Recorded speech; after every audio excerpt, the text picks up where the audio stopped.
Hi, my name is Brianne Lindvig, and today I want to tell a family story specifically about my great-grandma who lived during World War II and her experiences in Europe and coming over to the United States. So my great-grandma was born in 1905.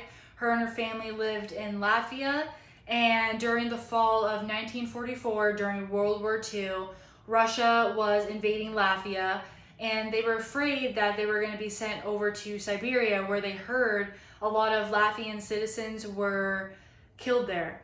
So they felt that their best option was to flee to Germany, where they were placed in labor camps there, and they didn't know at the time that they were actually they were helping build missiles that were going to be used in the war.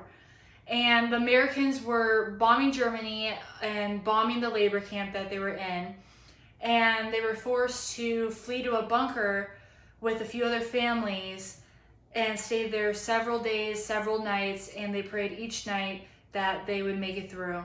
And the bombing continued around them until they felt that it was safe to retreat to the woods. And as they were traveling there, they were actually shot at multiple times by the Americans.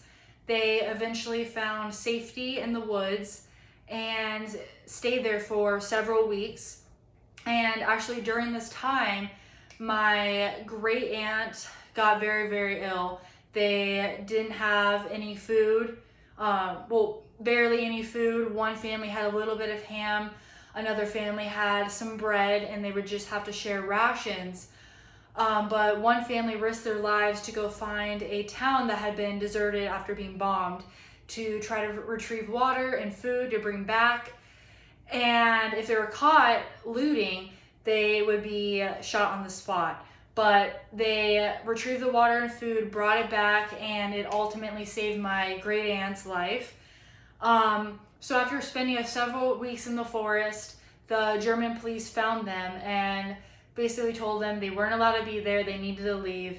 And my great-grandma actually argued with the officer and pleaded with him to let them stay for safety, and they threatened to shoot them.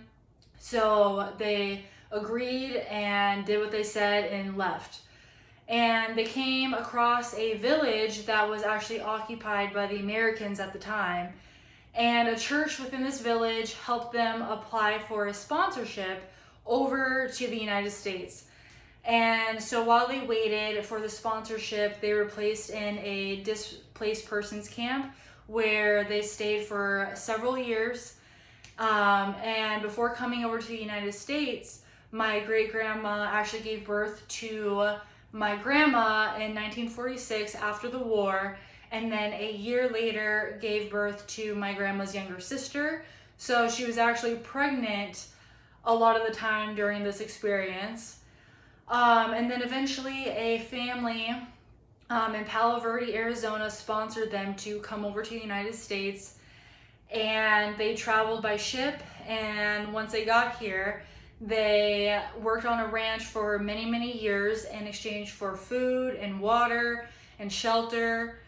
And my great aunt, who was actually 18 during this experience, is currently 90 years old and still tells me these stories about my great-grandma, and she vividly remembers all the details to this day.